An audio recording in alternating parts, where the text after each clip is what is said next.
Welcome to Nice. Let's Go Live. I'm Gigi Meyer, and I have with me paranormal and dark fantasy romance author Lina Ravenhill. So, congratulations on today. Oh, thank you. That's really, Oh, really good. she said looks great. Meg said looks great. Okay, so before we get into it, tell everybody what your handle is, where they can find you online, and if you have a website, what's your website address? I don't have a website yet, but I'm thinking about doing that soon. I only have Instagram and I'm on Facebook, but I'm not very active there. I have to be honest, I just don't do anything there. And I don't even post like similar stuff. I know you can sync it, but I don't do that. Well, to me, I don't see any engagement there. It's too much to handle. I know meta's complicated.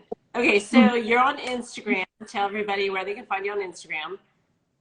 So my name is Lina Ravenhill, and that's the reason why I picked this pen name, because I Googled it and it was a unique combination of letters. And I thought, yes, so I don't need to do anything else. It's just no one else has it, and that's how I picked it. That's why it's just Lina Ravenhill everywhere. And I'm assuming the website will be the same way. I hope.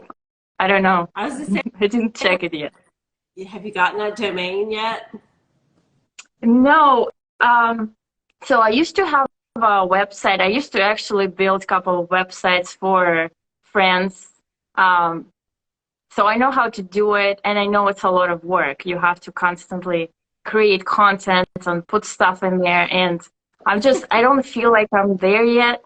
I I do stuff on Instagram, and I don't feel like I have more. Maybe at some point, but not yet. I don't have enough, and Oh, it takes much time, so I don't do it. it does. Social media takes a ton of time. So, Yeah, yeah, thank you.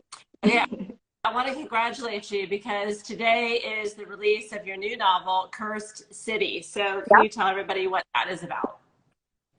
So I'm writing series, and that's the book two of a series. So after I finished with book one, which was Aforetime, I I had my happy ever after, and I was thinking, what could happen to them after that?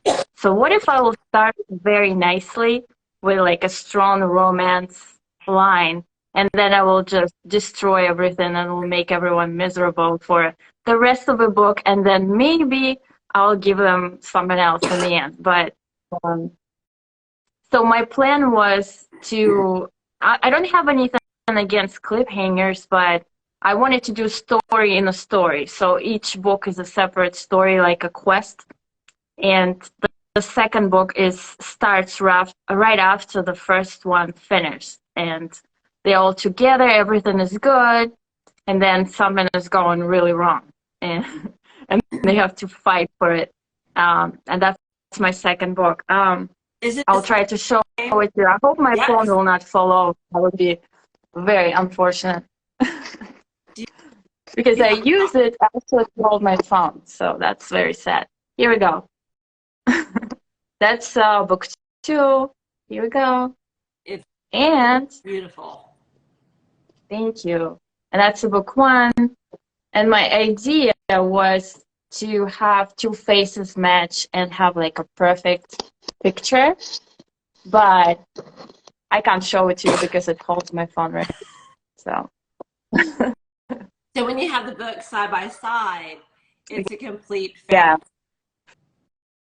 Yeah. So it forms the face. But there is one issue that depending on the printing, it can slide up, slide down a little bit. So it's not perfect. It's not like how I would do it, but it's close enough. You can still see the face. It just doesn't line all the way like how I would do it.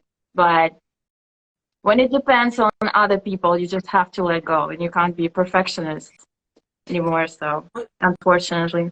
Your covers, Lena, are stunning. I mean, absolutely Thank gorgeous. So do you you. design yourself or do you work with a graphic Um, designer? I am not a graphic designer. I'm just self-taught. Probably a couple of years ago, I felt like I needed some creative, something hobby, and Mm-hmm. I used to go. Um, I went to school for like arts and things like that, so I know how to draw. I know how to paint. I know how to do a lot of like classic things that you think about art. I know how to do it, but I never learned anything graphic. And probably a couple of years ago, I started playing with it, watching YouTube videos, but mostly just playing with it, making awful covers and just for fun. I started doing graphics. I did websites for a couple of friends. I did my own website, and yeah, started with Instagram. Started like learning new programs, and I was thinking, oh, I can do it. I can make a Mm-hmm. cover, and I tried publishing before. I did the short story, which is I'm not showing to anyone because it was really bad. I'm sure But it's not really bad. it was pretty bad. But at least I tried to do it, and I knew how to publish after that. So it's some experience, and it's really helpful. So you created both covers. Yeah, They I did. are But use so Midjourney. It's not like I drew them, but I used the AI art creator program, yeah. and I just generate pictures, and then I play with it. I use Krita, and I layer, and I do a bunch of things to Well, just to do the effect I want. Yeah. even your artistry comes out because if you look at your Instagram, it all has this really dark, mysterious, but stunning aesthetic to it. I mean, it's really unique. It's really like your brand, and it's gorgeous. Yeah. Thank you. It's Um, true. Like you're my bestie. I'm always just like, oh my gosh, what is she creating now?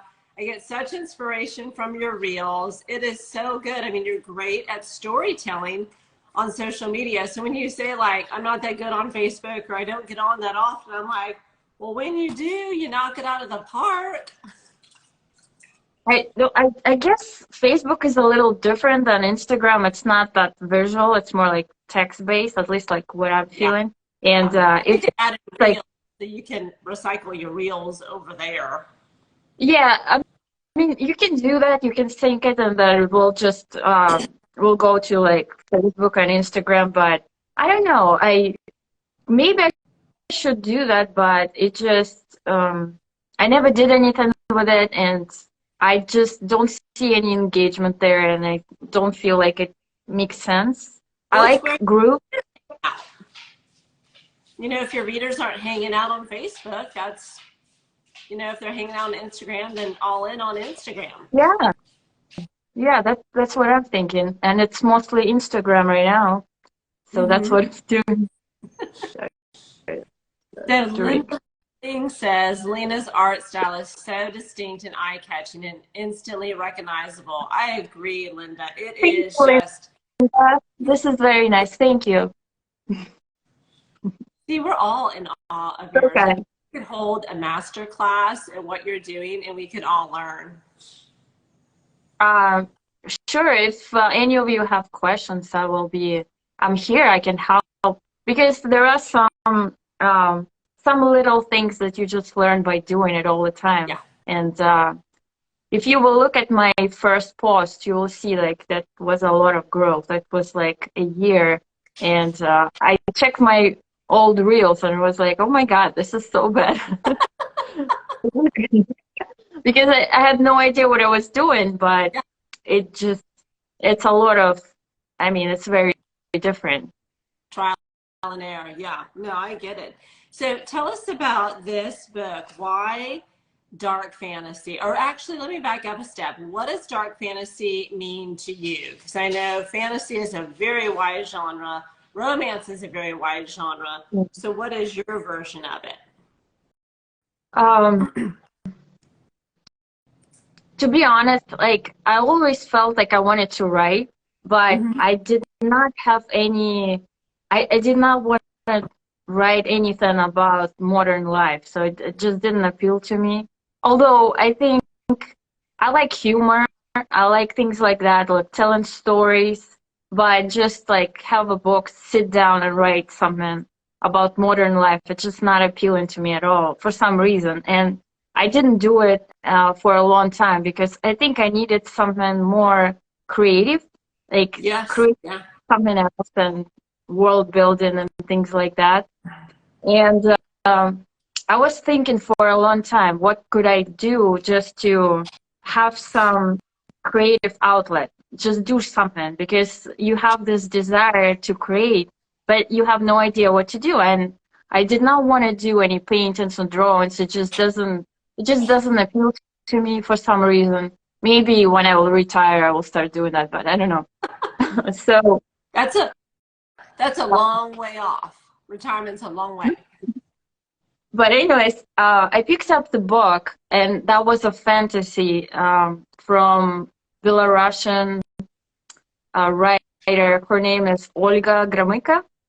Oh, I like So I how your picked up the book. accent. Like, She's not translated into English, so I picked it up, and that was a story about a witch, and uh, she had a lot of adventure there, and it was very fast paced, and it was different world building, a little bit of romance, a lot of characters, a lot of humor. And I picked it up and I was thinking, yes, I can do it, and it appeals to me. I want to do something similar.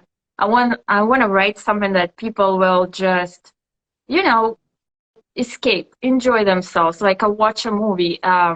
You just pick up the book, and it doesn't have to be Anna Karenina or something like that. You just have fun with it, and you just relax, and you know, something like that. Something like easy read, but at the same time, not dull and not repetitive, or you know, something like that, or too sad, or too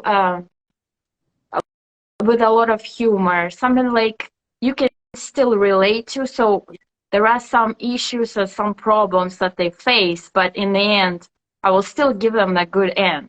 So, and you know it when you pick it up. So it will be some, just like watching a movie. And it will be a fantasy, it will be adventure, it will be some romance. And I thought, yes, I can do it. And immediately I had like a lot of ideas. So I guess I needed it. I needed to discover someone like this, and to see that it can be done. You actually can mix it all up. After that, I started reading a lot of fantasy, and because before that I wasn't. So I was reading like pretty much any genre except for horror oh yeah. or gore, something like that. That I don't pick it up, but I was reading a whole bunch of other things, but I've never had like this draw to like sit down and write because of what I was reading. And that's why it's fantasy. And the dark fantasy, I think I'm a very visual person, and when I write, I see pictures. Maybe it makes sense because like of what you said, like of my Instagram and things like that, that I see pictures, and when I write, I see movies, I see scenes, and it just writing, it's like more of a, like you're more involved into creating the world. It's not like just a picture that people can interpret in a different ways when they just look at the visual, depending on their moods or whatever, like condition in life or experiences. You put the picture in their head, and I guess that's what is appealing to me. And this is what I find beautiful. So when you see a little bit of darkness goes along with something beautiful and unique. I don't know if I'm explaining it well. I think I'm talking a lot. No, no. I think that's amazing because I find I have such admiration for fantasy writers because there is, like you said, in modern times, if you've been to Chicago or you've been to Melbourne, Australia, you know what it's like. So you don't have to necessarily world build. I feel like fantasy writers are some of the most creative brains out there because you're having to not only build the world, but you're also having to explain to people if there's a magic system, if there's paranormal element. You're literally having to unpack all this for us and then weave in a beautiful storyline, Easter eggs, romance if you want. I mean, it's, to me, daunting to be a fantasy writer. Well, I guess it's a limitation, but it also something more because that's on you.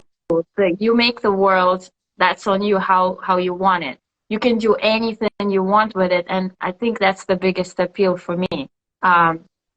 You can take any country, any time, well, pretty much anything, and you can do like any characters, any settings, and that's why I like fantasy so much. Because some people like high fantasy. I'm not a huge fan of high fantasy. I don't know. It never appealed to me. And when people enjoyed something like Lord of the Rings, I could never get into it because I think it's a lot of world building and different language and maps and things like that. I think it's a little overwhelming Yeah. to me.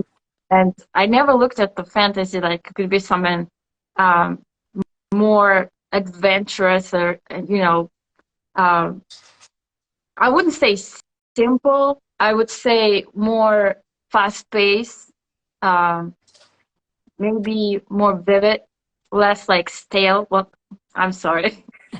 It feels like this. It feels like a little, you know, stagnant in a way. I don't know. I'm sorry. High fantasies. Fantasy, yeah. I know a lot of people really love it, but I could never get into it. I think I lose interest too quick. Is there like set rules or a set magic system, or why do you feel, or has it been overwritten, overdone? Um, I don't know. I feel like, I thought about it recently. I feel like um, fantasy is really nice and very easy to adjust to your own life and your experiences if you can somehow relate yourself and you can see yourself in that world. But if it's like a different language and a whole bunch of maps and a lot of races and things like that, it's a little more difficult to imagine yourself there because this is so far from your experience. So I like when it's close but not too close. So you can still have this new, fresh experience, but still imagine yourself there. I don't know if I'm explaining. No, it is important because I know that some fantasy authors want to, for lack of a better word, they're almost just narrating the scene. So it's like that third person, like perspective. Yeah. But are you saying that you want people more like a deeper first person? You want them to feel what your female main character is going through. You want them to feel the trials and tribulations and having to feel like those decisions and the pressure and the tension. Yes, definitely. I feel like if you give some kind of fantasy, but also make it very relatable. So a lot of the things that girls are going through, like when they meet guys and they have dates and they have, strange, weird situations when you see yourself and you're like, what's going on? What is this person doing? I feel like if you take that and kind of try to apply it to the fantasy world so people can actually relate to it and be like, yeah, I've been there. Actually happened to me, yes. I feel like it gives like a better experience. At least that's how I feel. And I have a lot of this in my books, a lot of situations that I describe. I actually, either it happened to someone I knew or it happened to me. And I don't know. I feel like it helps you to relate to the character a little more.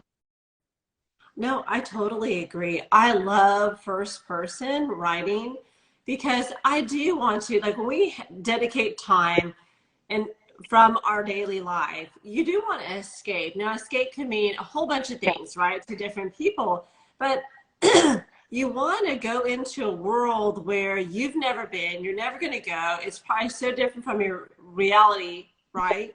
But I think it leads to a deeper, richer experience because I want to feel what they feel. I want to be conflicted like they do. I want to feel their emotions. I want to feel trapped in a corner if we want to be trapped in a corner. That's what I love about that. I think it just enriches the whole Mhm. experience as a reader. Yeah, definitely. I agree with you here. So let me ask you this. Where did you get this story from? Where was it? You said it's kind of a compilation of what other women have gone through, you've gone through, but where did it come from? Um, so I went to school.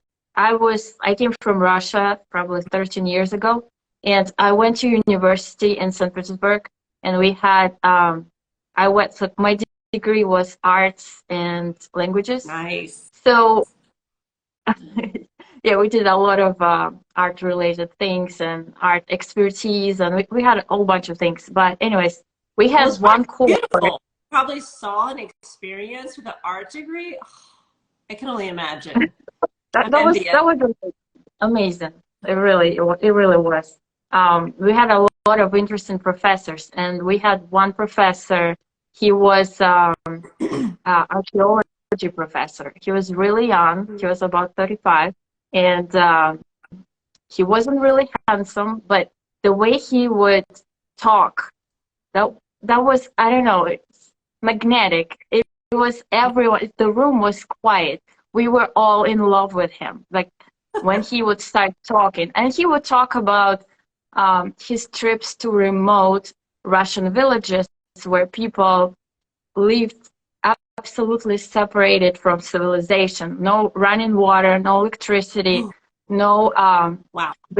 nothing. So they lived the old ways, and they still believed in witches and witchcraft, and they would have rituals, how they did things. They believed in Really? spirits. Yes, they believed in spirits because this village is pre-church, so the church never got there. So they live in like old-fashioned ways, and they don't see civilizations. They don't have roads, so it's basically they would do hiking trip like by foot, like days, weeks. They would try to get there, and that would be like giant village with people that live that old ways and old Slavic legends and myths and fairy tales. And so what they did, they would just record everything they would hear, all of the holidays and how they, what they did with the spirits and witches, and how they would go and ask for favors, and like the way you have to be dressed, the way you have to look, like your hair and everything. So he was talking about it, and years later, it kind of came back to me. And the books that the books that we read were also, one of them was like historical roots of Slavic fairy tales. Hmm. So I picked it up recently before I started writing, and I was thinking, well, that in the opening of the first book, I have the girl that was abandoned in the woods. So, which was, um, I guess it's very common for fairy tales when you have kids or young woman in the woods, or a male. Sometimes it's a quest. He has to go through the dark woods and find some creature. He needs answers, a magical item, whatever. So, and I was thinking this magical creature, it's in my book, it's Baba Yaga. The way we grew up and the stories that we've heard about her, it was just an old hack, some kind of crazy lunatic in the woods. She could never kill anyone, get anyone. She was so clumsy. She could never win. So she was always like a laughing stock. She would always lose. Mhm. But in reality, that was a demon that was guarding uh, the kind of like entrance to the world of spirits. Mhm. So the woods was basically like a hallway from world of the living to the world of spirits, and she was guarding this entrance. So it's a lot more to it than what we hear. And I was thinking, well, it's very interesting. What if I will actually turn her into more demonic figure, and I will have my protagonist kind of stumble upon her, and we'll see where it will go. So that's how it started. But that was that professor that definitely I had a lot of stories that I've heard from him, and I included some of them in the first book. Like, not everything, of course, but just a little bit of what happened to him. Like, I just imagine all the rest, but that's how it.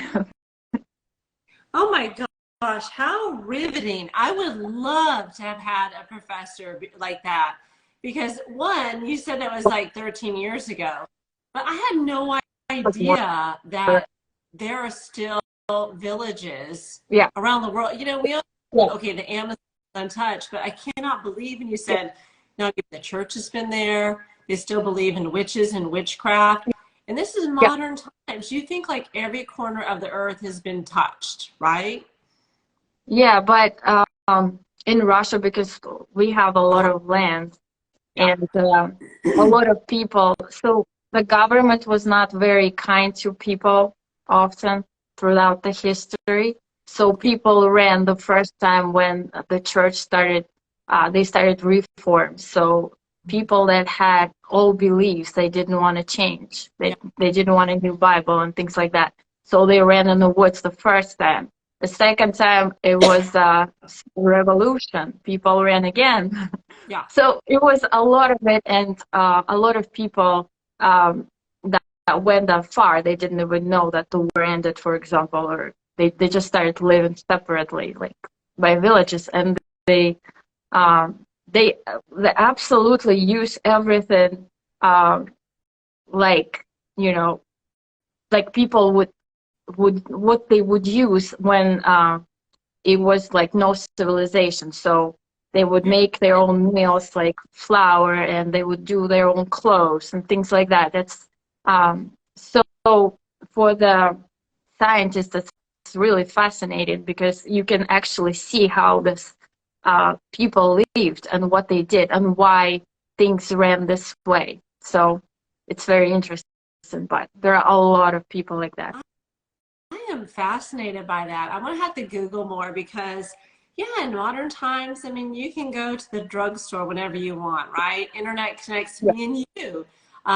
Okay, so Linda's on here and she's in Singapore, right? So we're all connected. I can't imagine living so primitive, living off the land, Mhm. right? Like the animals are the clothing, there are the food source, you garden. It's just unbelievable. But I'd imagine that gives you just a plethora of ideas, like it's Mhm. just endless. Yeah, Is this like, it's amazing. and it's not, Linda, woohoo, Singapore. But and it's not even folklore. You know, when you hear about this, you think, okay, well, it's probably some sort of folklore, but you're like, no, this is modern day. It still goes on in the Slavic lands, right? Yes, it is still going on. It's very interesting. But there are a lot of things like the way people saw witches at that time. They thought that if the crops are dying, someone did it. Who did it? It probably is a witch. So let's find a witch. And they don't have any police or anything. So it's basically people in the village make a decision if this person lives or dies, because there's no one there. So they they do things as they please. It's a little creepy, so it's very dark, but at the same time, uh, it's very interesting. Well, it's similar to the witch trials that we had here, you know, in Massachusetts in the New England area, right? And so you're Yeah, that's saying, right. even those were like what, 1600s, I think, 1634, something like that. Hmm. They're still going on over there. That blows my mind. It's insane. It's crazy. But that was the inspiration for book one, and then I just went from there. Okay, so you had mentioned some of those stories are in book one. Yeah. Are there similar but different stories in book two? So what was the information, what was the inspiration for book two? So every world that my protagonist is visiting is based on some place. So book one is uh,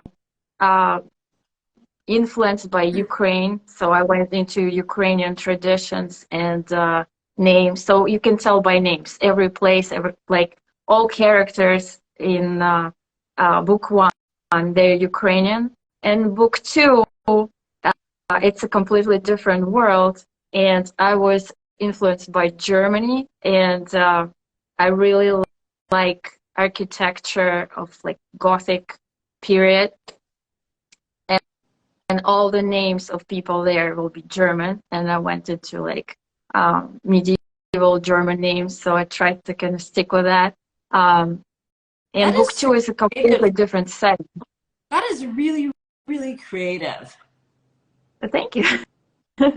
Well, I wanted just to have some consistency because I describe architecture. I described like the main castle in book two, and for some reason, all the stories are um, things that are going on. I always have some castle or some building, something big. I don't know why it just happens, but I wanted it to be consistent. So I described this.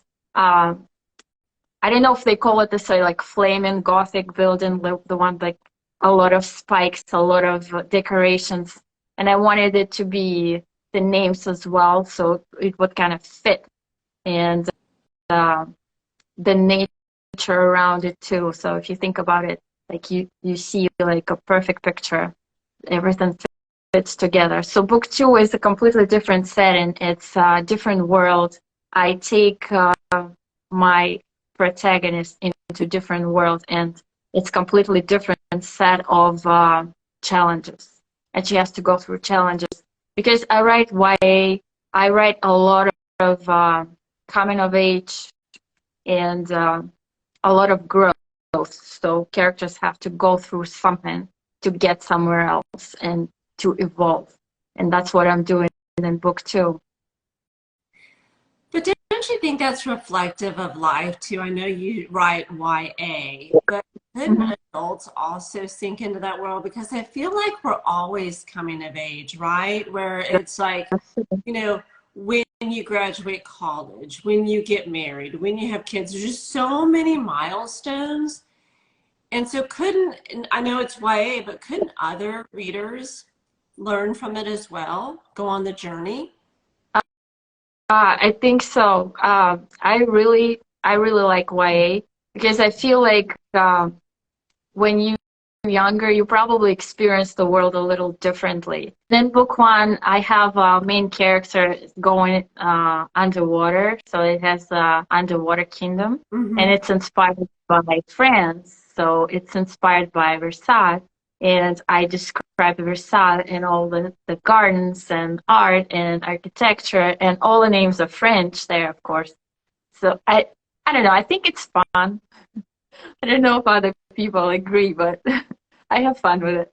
I think it's brilliant, but I also think like that has got to be a challenge for you as the author Why? because Well, you mean this? well, you build one world, right? So you built the world in Ukraine, and now you come over to a new book and you rebuild it for Germany. And so are you saying Yeah. like book? I mean, that's a lot because a lot of people just want to stay within the same cast of characters when they do, Mhm. book two and three. I don't know.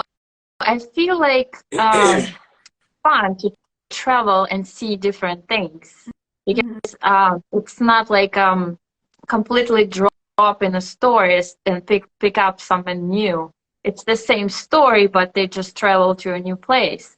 But I get inspired by other cultures, and I can create something unique and interesting by implementing some pieces. I think it's the same story. It's not like it's a different story. I Where hope is it's not too much. Now, where is book 3 going to be set? So book 3 is Homecoming, and with book 3, I'm making a full circle, and I return to the very beginning, and I explain a little bit of what happened to a main character and why she started her journey in the forest and what happened there. So I'm making a full circle and connect all the stories together. Hopefully, I'm able to create an arc, and people will be satisfied because everything is explained. Um, well, is it the same? I know your protagonist goes to these different places. Is it the same cast of characters also? Yeah. Um, the main characters are the same, but I have a lot of secondary characters that appear in book 2 and some in book 3. Mm-hmm. But the main cast is the same. And so we were talking today, and you had said that you had a really beautiful but sad moment, and that you are writing the 3rd book, and it will be the end. Yes. So do you think you could do like a spin-off series or keep it going somehow? Yes, because I have a lot of characters that are very interesting, and I would love to give them a separate story. So in book 1, I have one of the characters that disappeared in the middle of a battle, and I did it in a way that you don't know what's going on exactly, and you kind of hope that she's still alive. So book 4, which I already wrote as well, I just picked up from that spot, and I put her in a completely different place. And I actually attempted, and I wrote Academy, and it was a lot of fun. So I put her in a world. It's inspired by England, and a little more uptight society and the closed school, and a lot of the kids that have a whole bunch of abilities. And I put her there, and she's trying to figure out how to get out, and then she's going through a whole bunch of quests, and it was a lot of fun. I also, because it's an academy, and I needed to get back to my own experience, and I went into bullying a little bit and all this situations that you actually face, that kids and young people and actually adults as well get bullied quite a bit. If you think about it, at work, you can get bullied at work as well. But and she's a really fun character, and I was thinking she is so strong and confident. What if that would happen to her? What would she do? And that was a little bit of a revenge on my old enemies, because I did all bunch of things to them. It was great. Oh, I bet. It's Yeah. cathartic, right? That was amazing. I loved it. So you already have book 4 written as well. How many books are going to be in this series? So the next one I will write, the next one will be Firebird for the anthology. You probably have heard about it. That would be the next book, and at least one more. And then, I don't know, maybe something else, but at least one more book. And then we'll see how, if I will like going in the same world, maybe I'll go completely different direction. I'll try something new. So how many words, what's the word count, and how long does it take you to write these books? My books are short, so it's not like Stella's. I heard her interview, and she was talking about 70,000, 80,000. This is amazing. So my book 1 is 62,000, and book 2 is 47, which my editor was really concerned about it. She wanted me to expand it a little, and I said, well, the story is perfect. I can expand it, but it will not be perfect. so I didn't do it. Book 3 is probably around 55, and book 4 will be probably the same.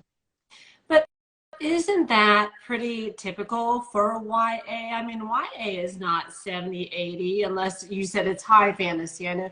But I'm thinking there's some other like YA dark fantasy. They're not. Um, I think if you think about big names, probably their book are thicker. Um, but I don't know. I hear so many opinions about it. Some people say that it's better to have shorter books because you can give something new to audience that is waiting for things, and you don't work forever, and you can do like nice short installments which are complete stories. It's not like I end with a cliffhanger and Yeah. people all pissed off. Um, but I also see that successful authors have bigger books. So I don't know. It's a difficult question, but I think you still have to go with what you think is right, feels right. Yeah. And that's what I do. Maybe it would be better to have longer book, but I would hate to put fillers in. I would really hate that. If it doesn't feel like it belongs, I would not put it there. I would rather it to be fast paced on the page turner. I really like that when I read. I don't like No, you're a lot of filler. I really don't. I had advice from an author, and she's published, geez, like 30 books. And she said, let me tell you, editors can kill a good author's book. And I thought, Mm-hmm. oh. And so, yeah, like when you said it's perfect at 42, what'd you say, 42,000 words? And that's it. 47. 47. And I think you're right. Readers are so smart. They know what are like filler scenes or just to add Mm-hmm. a word count. And you're thinking like, ugh. And we all Yeah. do. We all like skim through it, or you just kind of like, skim the pages to get the gist of it and move on.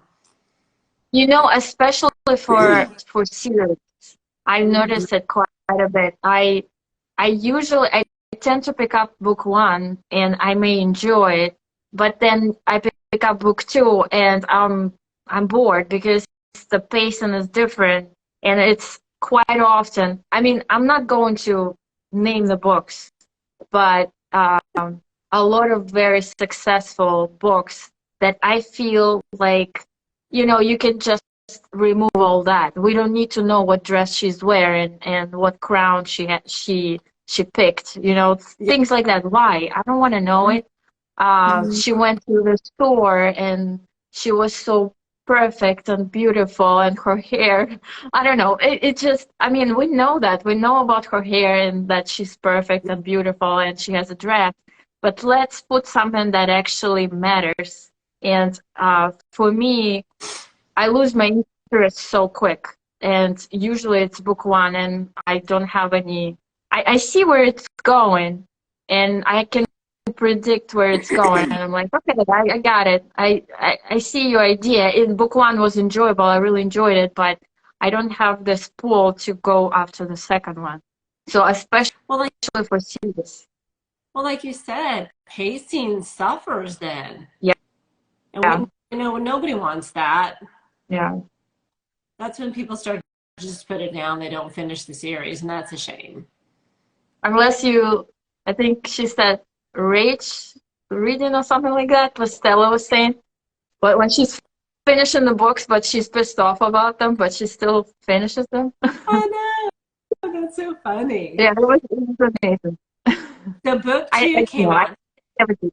So book two came out today, The Cursed City. Congratulations. Thank When you. can we expect book three, book four? Do you have like not maybe not release dates, but do you have like a timeline later this I year, think next year? I'll, I think I will do 3 months, and I will try to do pre-order. Mm, I'll try to do because everything is ready. It's just I'm going through it and checking some scenes that I think could be stronger, and maybe I will do some changes, but it's ready, and I always write from the beginning to the end. I don't skip or add anything. It's complete. Like when it's done, it's done. Yeah. And but maybe some scenes I'm reading the second time. I could word it differently, but usually it's not a lot of rewrites. I don't do that. Um, so I'll go through that. We'll send it to my editor, and we'll just do a pre-order for book 3. I hope it will be very soon. Okay, I'm fascinated. How do you not do rewrites? I mean, rewrites are, oh, I hate them, but they're like a necessary evil. So are you saying that when you sit down to write, you're very linear? Yeah. So do you not leave a scene until you've gone through it many Yeah. times? Or I just, how do you not do rewrites? I don't. It's just um I it's a really weird process. I hear that people do things differently. I I don't know love what it. I'm doing, but it looks like it's working, so I will continue. But usually I write early in the morning, and I wake up and I think about what I'm gonna write today. Even if it's a dull scene, like people just talking, nothing's going on, I can't Mhm. leave it like that. I have to have some intrigue, some kind of drama. Someone is mad at someone, so I'll try to think how to do it creatively that it's still fun. Maybe it will be some ridiculous situation. And very often, even dull scenes that connect the action scenes are fun, and they're more fun than the rest because I'm trying to think how to do it that it's actually engaging and interesting. So I'll have side characters that will be very funny or will be doing something ridiculous or I'll make fun of them or something will happen. And I will start with the very beginning, and as I go along, I will know, okay, I think we're at the point where I can do this now. And I think, how can I get to that scene? And I'll make a whole bunch of chapters coming to it. So it's like I'm in the movie and I see the movie, and how can I make it perfect? What should I do to make it perfect? And I'm thinking about it, and I'm slowly moving towards it. So when I'm done, I may have some odd sentences or some weird paragraphs that I rewrite, but I never rewrite scenes. So when my editor told me to expand on something, I thought, um, I can't do this. I can't do this because I have nothing there. I have no interest to go there, and I can't do it. It will be really dull. I don't have interest in it. I'd rather them skip and just like go into quest, and I will be explaining how things happen, how they got there, because I think it's not necessary. Yeah. But it's very linear, and I don't do rewrites. Man, I am I respect that so much because rewrites, I have an author friend, she's like, I love rewrites. They're my funnest part. I'm like, oh my gosh, they're horrible. Yeah, And you'll get back, this 20-page summary from the editor and they just tear it all apart and you're in like, oh, I'm yeah, gonna rewrite. Yeah. yeah, So how yeah. long do you stay in a scene then? So you can be in a scene for a while, massaging it, tweaking it, making sure it's perfect before you finally move on. Is that fair to say? Uh, Actually, first draft I moved pretty quick. I may, well, the first draft is a little shorter, and it's more like it's not outline, but it's what happened and how people felt about it. But it's like you there, but it's not that. That's not a lot of descriptions or who looked where and who felt what. It's not there often, but it's a little bit. But um, when I go the second time, I kind of add a little bit more depth to it. So the person will have more of the feel of a presence.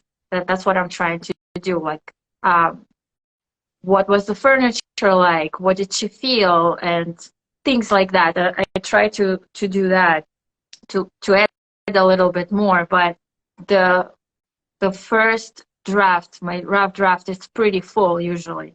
it's really, really rare that I miss something and then I go into it. I'm like, okay, it doesn't make sense how they got there. Usually it makes sense because I do it like slowly. It usually Right. comes together. Wow. But it's not, no, probably long scenes, when you have like fight scenes, like they fight in someone or some kind of challenge in the end of a book usually. It could be maybe 2-3 days, but it will not be like one setting. It will be a fast-paced thing that she's running somewhere and she ran here and here. That could be a scene in a scene, sort of. Yeah. Well, because you want to get it right. You want to make sure, you know, like it's all right. And then when you write fight action or action scenes, you know, it's just like you want to make sure that everything matches up before you move on. Yeah. Mm-hmm.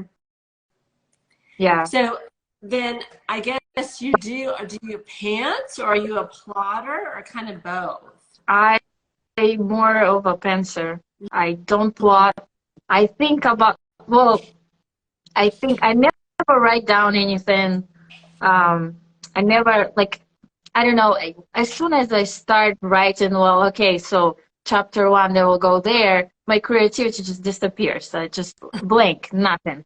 I have nothing there. I need to like slowly build it and kind of knowing what the people are like, what the stories are. I know how they would behave, and that would determine how situation is unfolding. I'm thinking, all right, this person went through this. Would be nice if he would go through this as well, and just to see how it will play out. And um, so I'm not doing a lot of plotting, but I have an idea. Usually I have idea and kind of like major idea of an arc, and then I kind of build on it.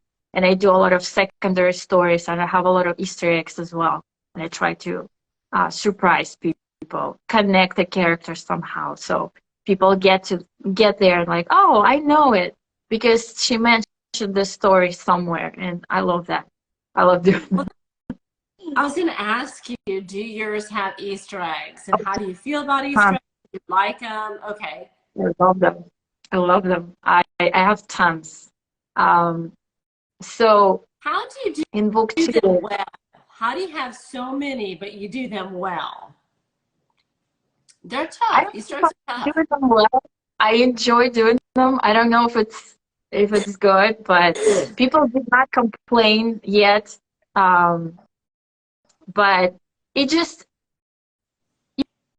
you know, when you write fantasy, and I have a witch, and so she's really connected to the spiritual world. Sometimes she sees what's going to happen in the future, and which is very nice for you as a writer. You can do like a little preview, a teaser, or make a scene a little stronger. You can start with like a bad dream or like a horror or something, and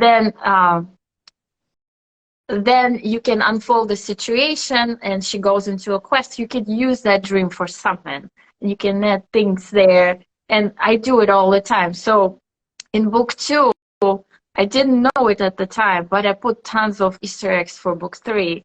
And when I got there with book 3, I was like, and I just started using everything. It was great because I was able to use her visions that she thought just visions that didn't mean anything. But I was like, no, it means a lot. Like, we'll use that. And I did the same thing in book 1. I don't know if someone maybe picked it up. And I have this scene when the crazy mother, well, stepmother, she's talking to the friends, the group of girls, and she's saying some kind of weird things that don't matter anything to anyone. But basically, she is giving her prediction, and she's seeing through them, but they don't know it yet. And I used that, and then I kind of developed their story. So one of the girls was that girl from book 4, and she basically gave her what her challenges will be. Well, she said, you will learn it the hard way, but blah, blah, blah, blah, blah. And in book 4, I went there and I completely wrote just on that. I knew what it will be. So I connected all books together and did all this little weird But how do scenes you that, remember them all? Like, how do you go back and reread it and be like, oh yeah, yeah. this, and I gotta move forward? Do you have like a spreadsheet of all your Easter eggs? I mean, it can get complicated. I, do, I don't have a spreadsheet, but before I started writing book 4, I went in and I read everything about this character. Everything I said at some point, and I could forget, but I kind of wrote it down, her family, where she came from. And when I started writing, I had this list in front of me and I could build on it. And so I made sure that I used everything in book 1 I could and build a story based on that. But So like a series Bible, you have like a character profile and then a series Bible, sort of. no, it's more like a really old notebook, and I just scribbled a couple of things. Nothing like that. Not like J.K. Rowling was like a whole bunch of like notes with every character and who the families are and names and I don't know everything. But just a couple of notes. So I keep track of the family and her age and things like that, her brothers, sisters, and her history. And I remembered that crazy woman talking to her. I went there and made sure I'm completely following through because book 1 was already published. I can't make changes there. So I had to do that. Another Easter egg I put in book 4, which is connecting book 4 and book 3. Mm-hmm. So, yeah, well, I described the place, and I thought, well, it'd be nice if I would connect them to. And both of these books are not published, so I can go in, I can make some changes and connect them together. That's great. So I love doing that. I don't know if it's enjoyable, but I hope it is. I think it has worked out. So you keep a lot of this though just in your head. That's amazing. Yeah. Well, I do. I have some notes that like I don't keep everything in my head. I forget things. Definitely eye colors and things like that. When I wrote book 1 and the first the guy who was reading it was basically a critique of the first chapter. He just completely trashed it, saying like, "Oh my God, who is this person? Is it a person? Is it a woman? Is it a man? Who is that? Like, what's that color?" What? So, anyways, like there are things that I just don't think about that much, like appearance, and then people were telling me, well, you have to describe your protagonist. You have to do it. People need to know who they're following. And I started like, well, how can I do it creatively? Because you can't put the protagonist in front of a mirror because it was done so many times.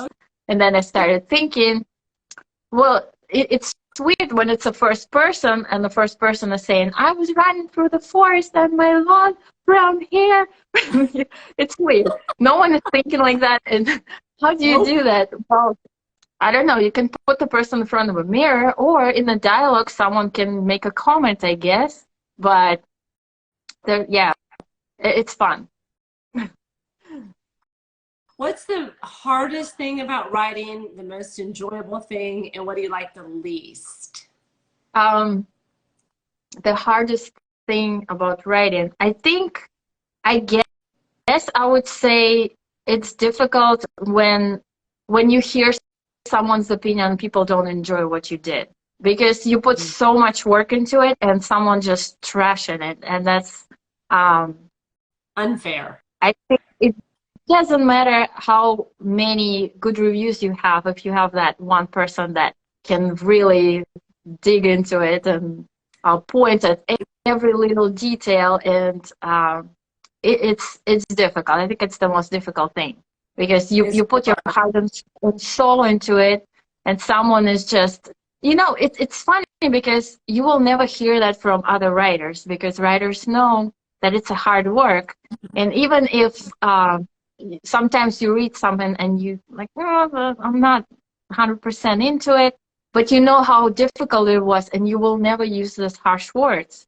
You will try Right. to give some positive criticism, hoping that the person will get better, will get something out of it, but not just being mean, just to be mean. And when you Hmm. see that, you're like, I don't know, this is very harsh. I don't think I deserve it. I think it's the hardest thing. And I think the most enjoyable thing is just be alone and just create. It's Yeah. more fun, even more fun than if someone reads it or not, because you there, you in the moment, you feel it, and it's like you traveled and you've been there, and it's like you took a vacation. I think it's the most fun, and when you have like successful scene, that's like unbelievable feeling. Mm, You just it is. And I think that's what we as writers get addicted to, right? Because it is tough and reviews can break your heart. And I yeah. think they can lead to writer's block. You know, you beginning to doubt yourself and you're like, well, you know, would I do this? And that person said that, and maybe I shouldn't say that, you know, or maybe my character shouldn't do that. So, but Yeah. when you're in the zone and all those reviews just kind of like, you know, go to the back and it's just you and your characters in the world, it's awesome. It is It's amazing. awesome. Yeah, Yeah, I think that's why many of us doing that. Just exactly. Well, because it's in you and it has to get out. Can you imagine if you yeah, never wrote stories and people never heard what you had to say? That's tragic. yeah, I agree. Okay, what do you like the least? I guess marketing, I know promoting marketing. I think that's everybody my least favorite part. everybody says that because it's just how do you quantify it? How do you know if your efforts are paying off? How do you know what will work and not? It's constant like trial and error testing. And just because it works great for one author doesn't mean it's going to work great for you. It is just so laborious. Yeah, and then comparing yourself too. Oh, Oh, this author wrote like 5 novels in a year, and you're just working on one. Like, mhm. what's wrong with you? Yeah, and they Uh, say that just some authors, I know there is some authors that are very fast writers. very fast. And you think like, okay, well, maybe they don't have an editor and maybe they don't. No, they do. You know, They they do, just yeah, crank it out, yeah, ship it over yeah. the editor fixes it and off to market. And you're like, how in the world are they doing that? They're like a Yeah, factory. exactly. Yeah, exactly. It's you can't compare yourself. It And blows sometimes, my to be mind. honest, sometimes you read someone's work and you're like, why can't I do that? This is insane. How? Why? And Mm-hmm. you start comparing your writing and you think, well, my writing is not that good. And Yeah. then you start doubting yourself. I'm like, well, I don't know if it's any good. Should I continue doing that? That's also difficult. Yeah. It is a challenge. That is for sure. Um, and you also hear that other authors, you know, like, oh, they like hit pay dirt, if you will. They hit fame on their first book. And Yeah. you could be a few books in and it's like nothing. Yeah, nothing. Yeah, well, you can't compare yourself because sometimes uh, you can pick up a amazing book that it's not popular, and you're like, why? It's not popular. It's insane. This is amazing.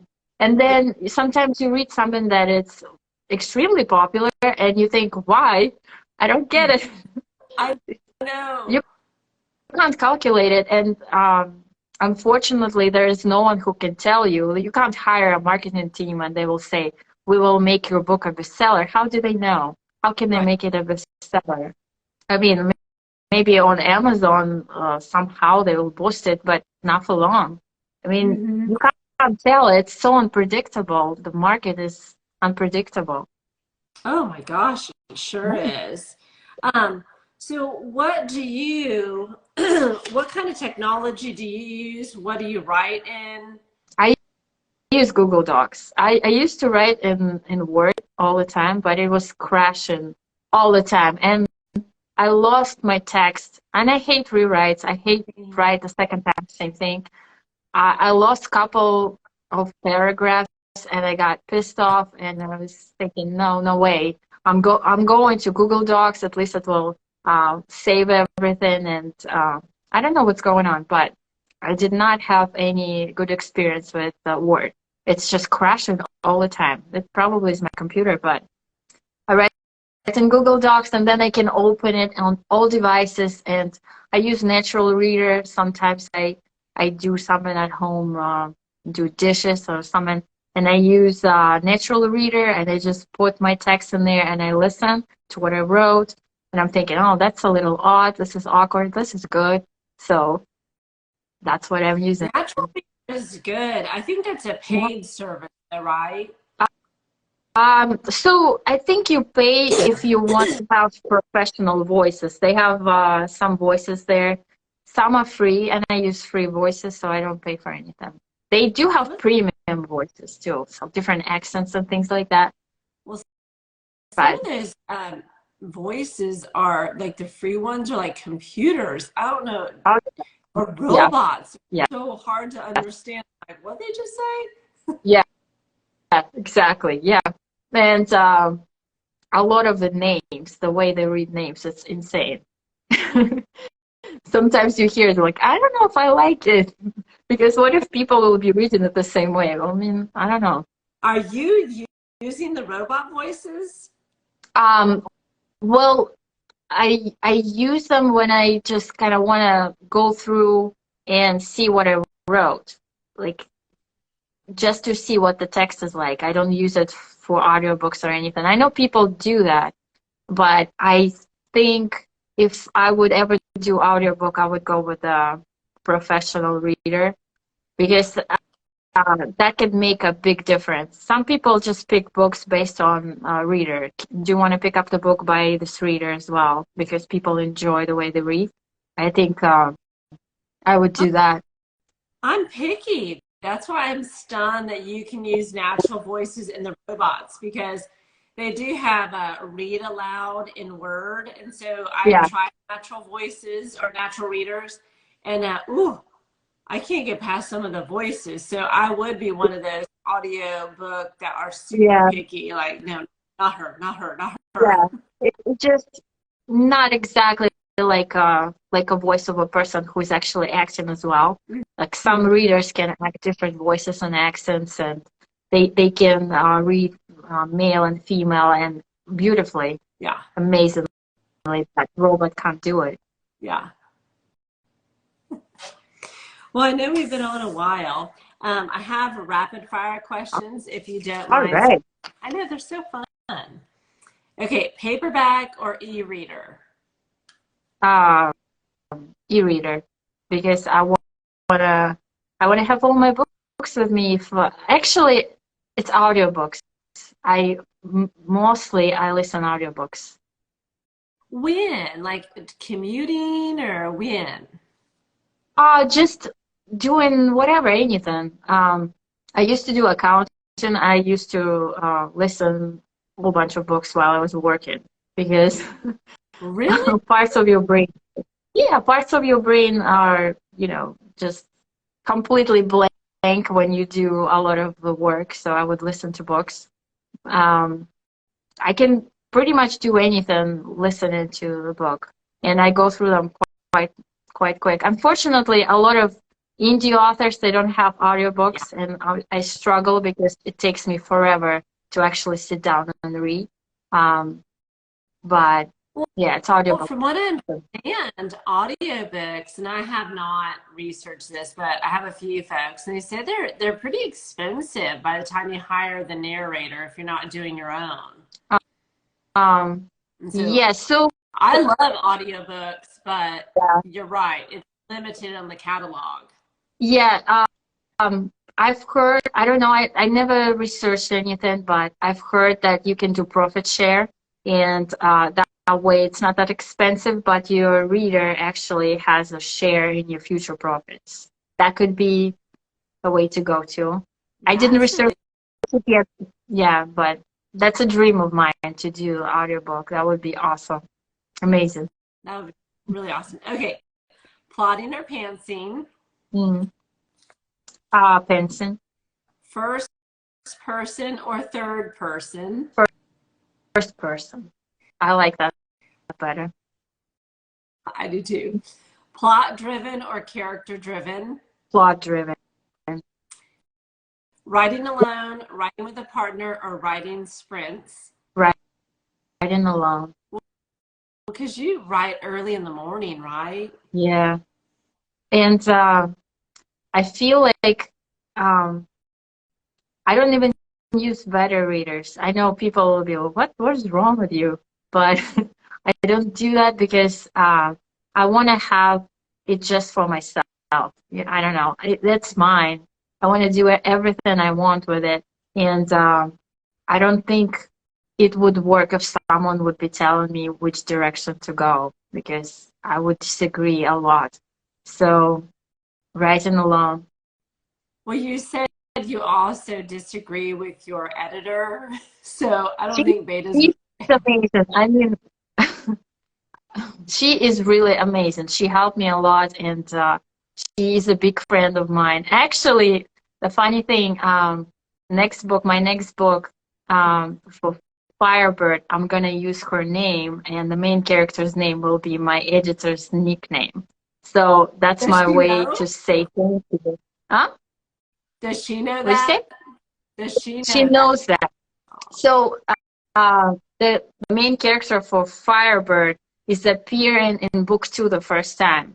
Mm-hmm. And I sent her, it was a funny story. I sent her book 2 and she was going through it. And when I'm into writing, I didn't think about names of secondary characters much. I just go with the flow. I gave her the name and she said, well, her name is very close to your pen name.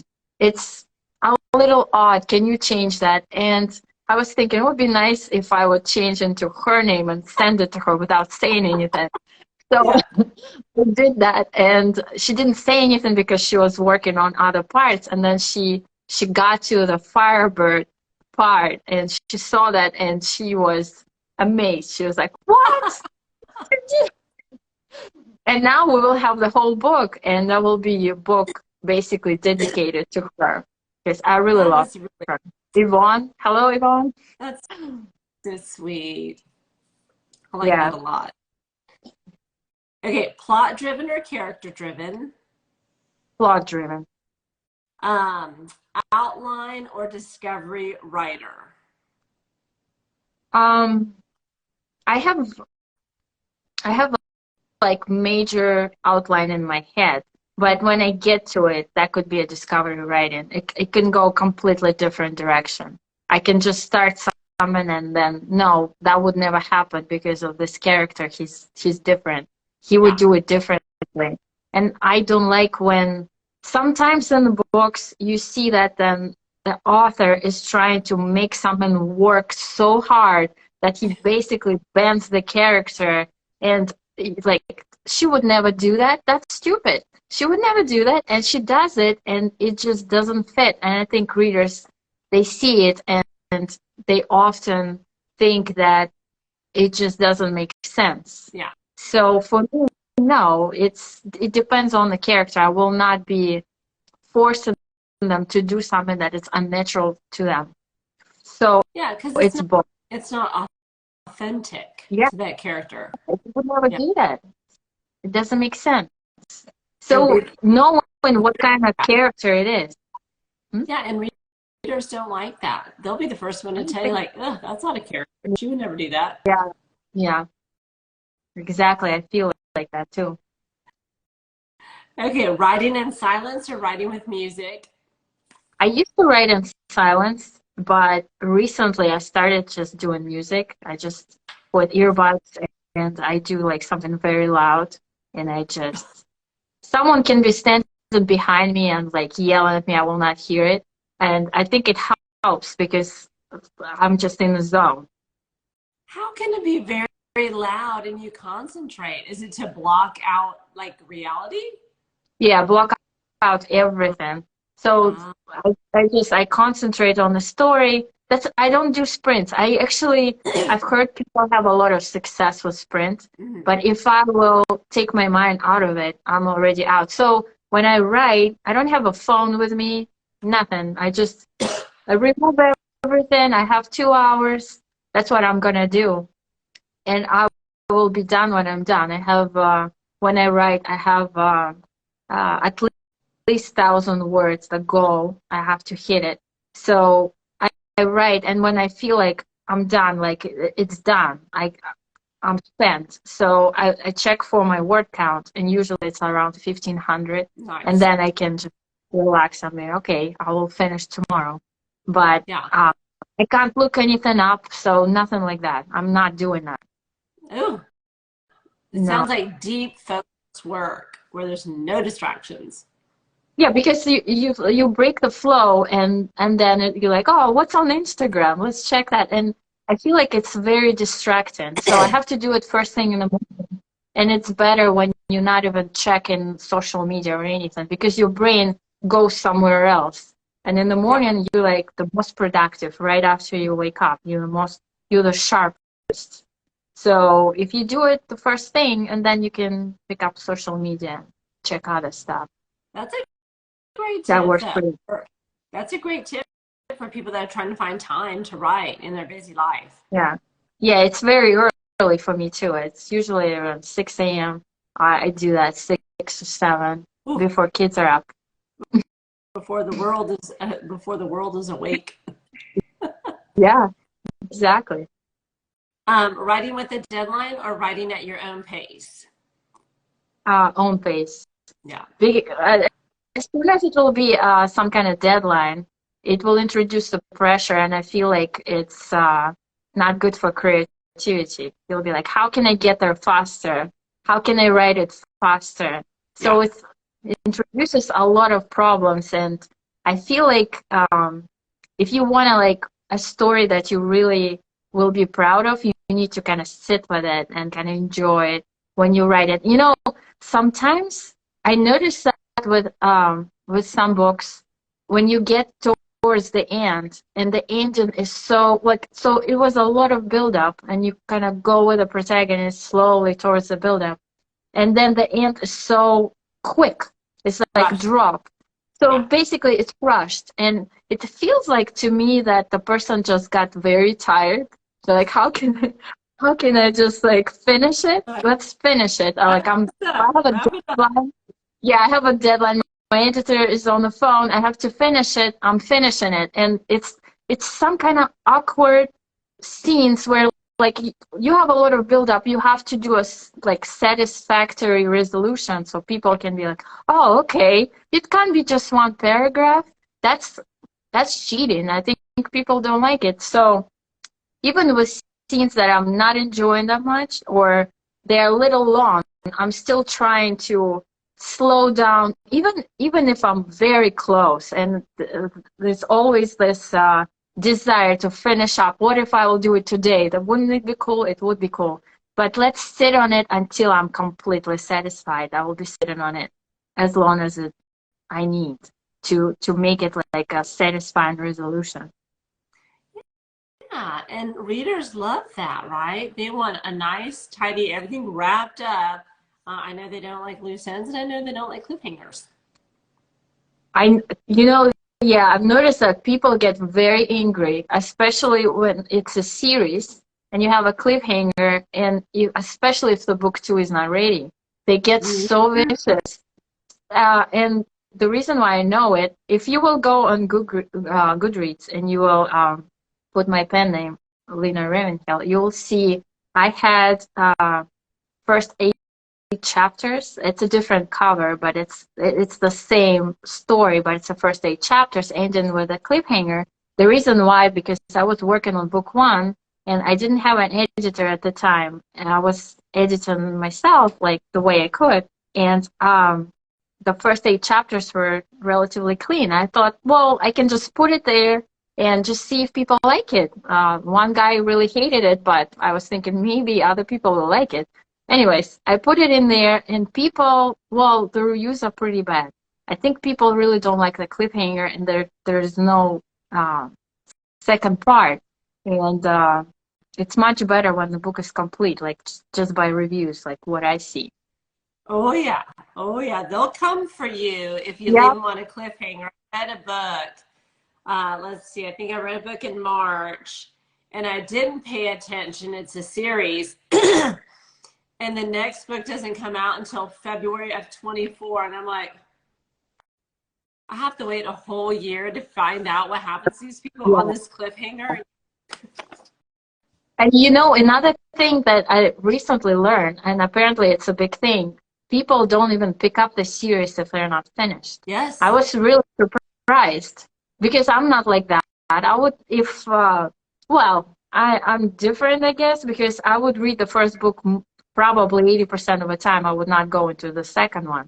It has to be something really good that I pick up the second one. Usually I just lose interest. Even if book one is good, I still enjoy Yeah. it. It's not absolutely not a failure because I would review it really well because I enjoyed it, but I just don't have the pull towards the second book. So for me, it's never a problem, but I've learned that people would not even give you a chance. I'll not say I'm not picking it up because what if I will be invested and there's no next book? What if you will never publish it? Yeah. So that's another thing. That's why I have three books, and then book four and five will be basically standalones. So people that didn't read the first three can pick it up, and I will try to make it completely separate stories. So they will be standalones. Yeah. You actually can see it. Well, I don't know if you use Book Sirens, but you can see it on Book Sirens as well. I put my first two books into Book Sirens, and book one gets a lot more traction than book two because people are like, oh, I don't know, book two, you have to pick up book one, it's a lot of work, and people pick up book one, but book two is like, I don't know, not appreciated. Are they still in Book Sirens right now? Yeah, Is that aforementioned in Curse City? uh, it's Aforetime on Curse City, yeah. Okay. Oh, so people can find you there too. Yeah, they could get a copy there as well, but yeah, it's a lot to learn. A lot of programs, a lot of venues. Well, I love Book Sirens because they automate the whole process for you. I know there's some authors that, put out their own form and then they Yeah. have to manage it separately. And yeah, of course, that's free and you can build your street team Mhm. from that. But I mean, Yeah. Book Sirens is to me so much easier. I think so too. I think it's a good service. Yeah. But I think books that are standalones will do much better than the series, honestly. At least like right now, I have this feeling that um, for series, it's not the same as standalones. Well, maybe it depends on the genre too. I know romance is really big. I think fantasy is like second, maybe third, but romance is huge. I think if you're a romance writer, you have standalone books that can be picked up Oh, just yeah. on their own. That could work really well. They're voracious. I mean, you'll all have people that'll read my book, and my books are, well, one's 134,000 words, the other one's like 125,000, another one's 130. They'll read it in a day, and they're like, on to Oh the next. wow! I thought, oh my gosh, I cannot read that fast. My eyeballs would bleed In a day, in I mean a day. that's Yeah. amazing, amazing. I would I've never had people be say, able to I do that. read this in one day. I read it in one sitting. I'm like, how are you doing that? One sitting, that's a little scary. I know. I can't do that. No, no, that's a lot. Okay, so rapid fire. So series and standalone, you're writing both, and then historical setting, present day or future. Um, for writing, like I would read anything. Like Okay. it doesn't matter to me. I like sci-fi, I like fantasy, I like historic, I like anything. But for writing, I think I like I like sci-fi too, but I'm not that good with technology. I would never be able to describe a weapon or engine or something like spaceship. Like it just would not happen. Yeah. Maybe I'll take some tips, or I don't know. Maybe something will happen to me, but it's very interesting. It would be interesting to try. But for now, I probably just fantasy and more like a more historical setting, but not exactly, but because it's not an actual period, but I definitely get inspired by some periods in history. Of course, I mix a lot of stuff there, but you will not see that people use like, I don't know, like old style weaponry and then someone is just picking up machine gun. I will not see that. So I will try to be a little more consistent, but I still mix stuff because it's fantasy. I feel like I can do it. Oh yeah. Yeah. It's just your creativity in the world building for fantasy. So there are some rules, but they're your rules. Exactly, and that's great. That's the great thing about fantasy, that you can Yeah. shape it the way you want. Well, that is all the questions I have. I think it's been a wonderful time getting to know you, and you're It's a just lot of such a fun. delight to talk to. Oh my gosh, it's just like the creativity is amazing. But thank you. It was great talking to you. Thank you for inviting me. Oh, yeah, we'll have to do this again when you release your third book. And again, congratulations on your second book. It releases today. And if you want to hold up your cover one more time, it's beautiful, beautiful, beautiful. All right. All right. Let me do that. It's holding my phone, so here we go. It's so pretty. All right. Well, you have a, Book one. yeah, that one's beautiful. They're both stunning, stunning covers. Thank you. Well, you have a great rest of the week and good luck writing tomorrow, your 2 hours at 6 a.m. Thank you so much. Thank you. Bye, Lina. Goodbye.